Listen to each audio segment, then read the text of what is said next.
নমস্কার বন্ধুরা, Shilpi's tasty food রেসিপিতে সবাইকে স্বাগত। আজকে আমি দারুণ টেস্টি এঁচোড়ের রেসিপি আপনাদের সাথে শেয়ার করছি। এভাবে এঁচোড় বানালে মাংসের স্বাদকেও হার মানাবে। তো চলুন দেখে নেই আজকে আমার এই রেসিপিটা। তার জন্য আমি এখানে 400 গ্রাম এঁচোড় নিয়েছি, ভালো করে কেটে ধুয়ে নিয়েছি। এবার গ্যাস ওভেনে কড়াইয়ে জল গরম করে নিয়েছি, তার মধ্যে সামান্য পরিমাণ নুন আর সামান্য হলুদ গুঁড়ো দিয়ে দিচ্ছি। এবার তার মধ্যে এঁচোড়গুলিকে দিয়ে দিচ্ছি।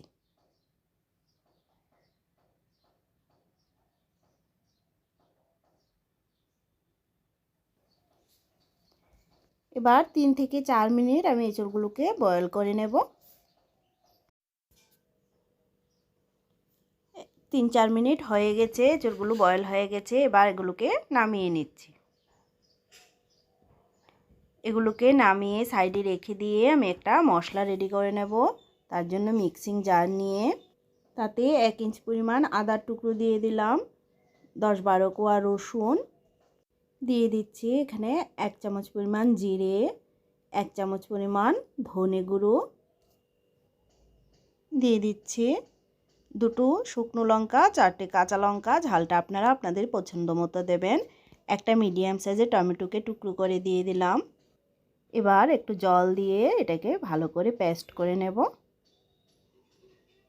পেস্টটা রেডি। এবার এটাকে সাইডে রেখে দিয়ে রান্নায় চলে যাব। তার জন্য গ্যাস ওভেনে কড়াই বসিয়ে দিয়ে তার মধ্যে সর্ষের তেল দিয়ে দিচ্ছি।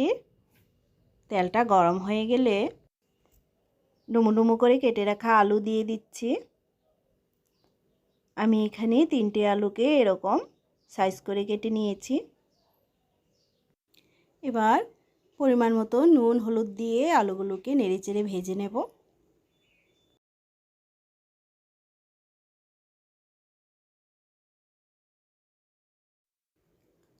আলুগুলো ভাজা ভাজা হয়ে গেছে।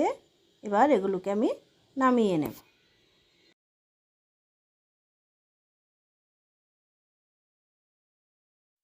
আলুগুলো নামিয়ে নিয়ে কড়াইয়ে আর একটু তেল দিয়ে দিলাম, যেহেতু এঁচোড় রান্না করছি তাই তেলটা একটু বেশি করেই দিলাম। তেজপাতা আর গোটা গরম মশলা দিয়ে দিলাম, এলাচ, দারচিনি, লং আর গোলমরিচ। এগুলোকে 10 সেকেন্ডের মতো নেড়ে নিয়ে তার মধ্যে পেঁয়াজ কুচি দিয়ে দিচ্ছি। আমি 2টো পেঁয়াজকে এরকমভাবে একটু বড় বড় করে স্লাইস করে নিয়েছি। পেঁয়াজটাকে লাল করে ভেজে নেব।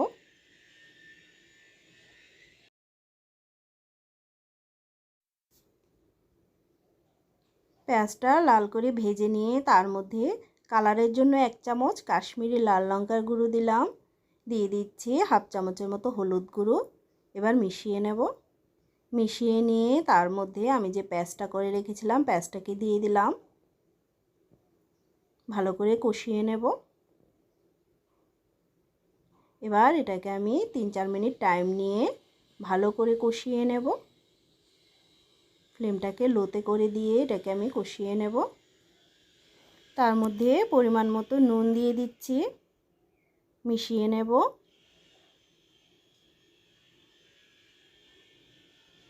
মশলাটাকে একদম ভালো করে কষিয়ে নিলে রান্নার টেস্টটা খুবই ভালো আসবে। মশলাটাকে লো ফ্লেমে ঢাকা দিয়ে দেব 2 মিনিটের জন্য। 2 মিনিট পর ঢাকনাটা খুলে নিচ্ছি, মিশিয়ে নেব। দেখুন মশলা থেকে একদম তেল ছেড়ে দিয়েছে। এবার তার মধ্যে আমি সেদ্ধ করে রাখা এঁচোড়টাকে দিয়ে দিচ্ছি।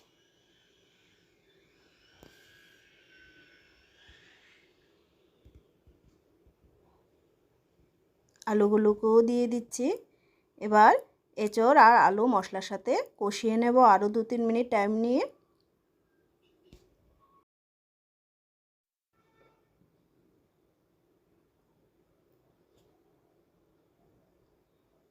সব কিছুকে ভালো করে মিশিয়ে নিয়ে ফ্লেমটাকে লোতে করে দিয়ে ঢাকা দিয়ে দিলাম 3-4 মিনিটের জন্য। ঢাকনাটা খুলে নিয়ে আবারও মিশিয়ে নিচ্ছি। একবার আমার মতো করে এইভাবে এঁচোড় বানিয়ে দেখবেন। আশা করি আপনাদের কাছে এঁচোড়ের রেসিপিটা খুবই ভালো লাগবে। ভালো করে কষিয়ে নিয়ে পরিমাণ মতো জল দিয়ে দিচ্ছি, মিশিয়ে নেব জলটা।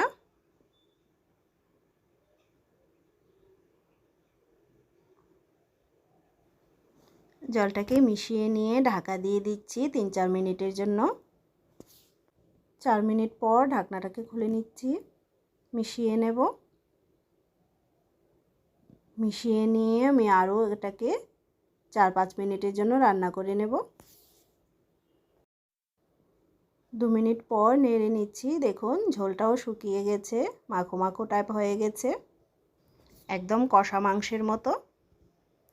এবার তার মধ্যে গরম মশলা দিয়ে দিচ্ছি, মিশিয়ে নেব।